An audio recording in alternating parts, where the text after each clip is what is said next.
Welcome to this wonderful garden where all the vegetables and fruits are fun for children. All the vegetables and fruits here love to play with kids, and they're so excited when they hear children laughing and playing because it means they get to play too. One day, a little girl came to the garden with her mom. She was very naughty and didn't want to listen to her mom. "Mom, I want candy, not these ugly vegetables," she said. The girl started crying and wouldn't stop until her mom gave her candy. But then the mom said, "If you don't eat your vegetables, how will you have the energy to play in the garden?" The little girl thought for a second and then replied, "But vegetables are ugly and boring." Then her mom had an idea. She went inside the house and brought out a book with lots of pictures of vegetables and fruits. "Look at these beautiful pictures," she said. And the little girl was amazed by the colorful pictures of vegetables and fruits. Meanwhile, in our wonderful garden, Mr. Carrot was feeling sad because no one wanted to pick him and his carrot family. He was very upset and asked the wise old tree, "Why don't children want to eat carrots?"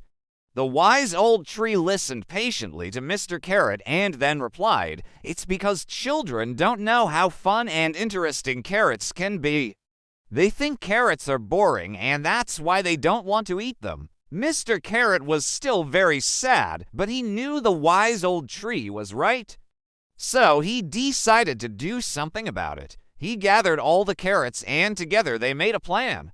The next day, when the little girl came to the garden with her mom, Mr. Carrot shouted, "Hey, come over here and look at us." The little girl looked up and saw the carrots waving at her.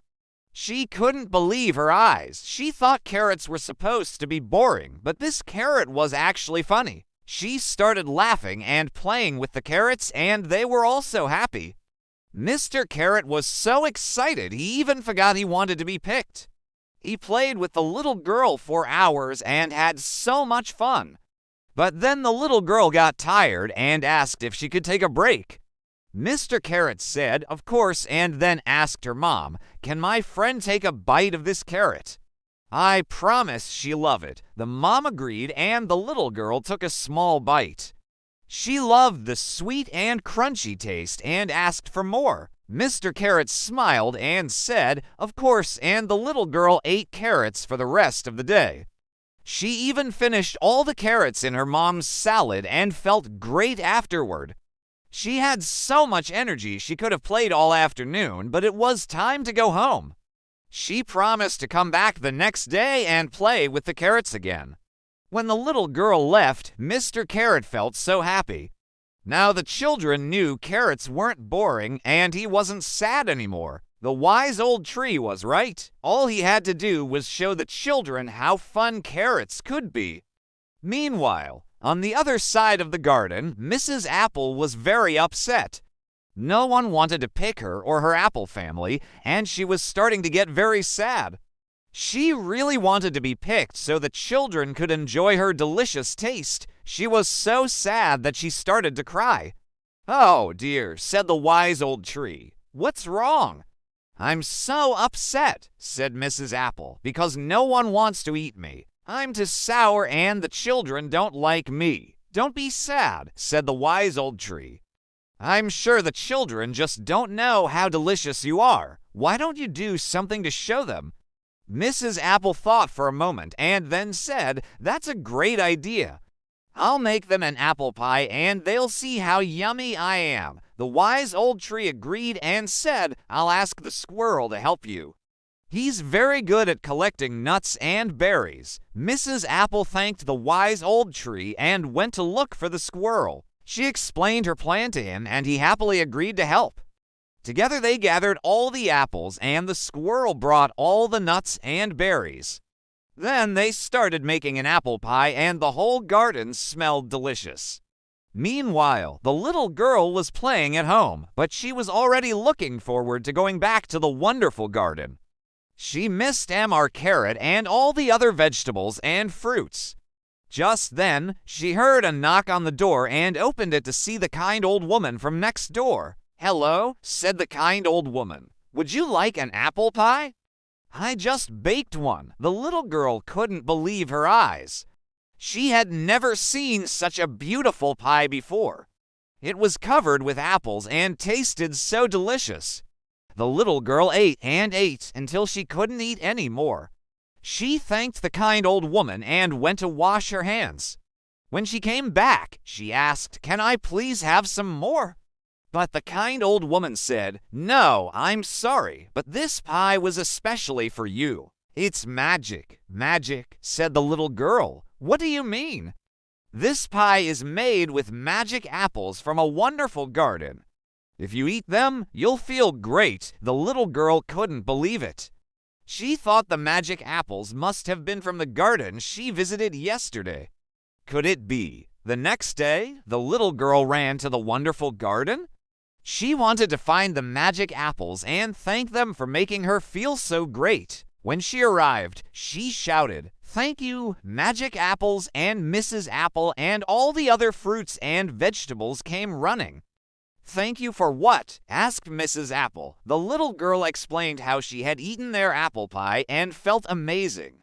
"We're so happy you liked our pie," said Mrs. Apple. "But what did you mean when you said we were magic?"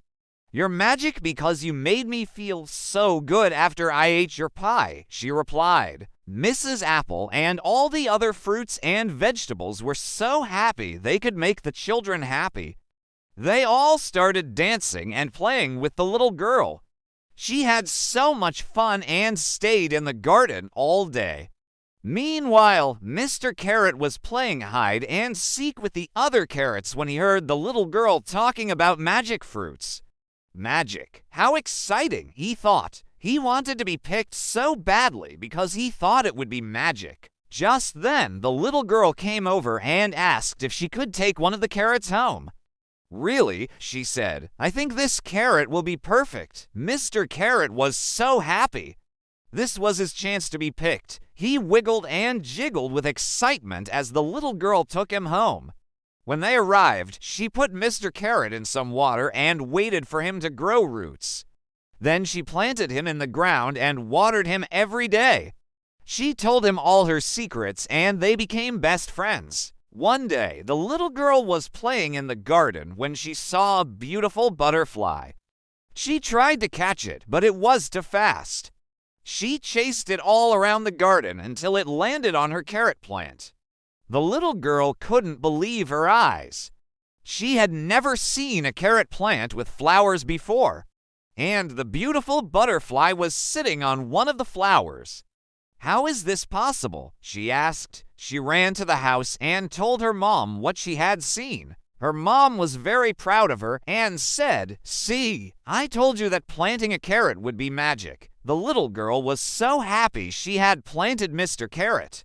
He had become her magic carrot, and now she knew exactly why her mom always encouraged her to eat vegetables and fruits.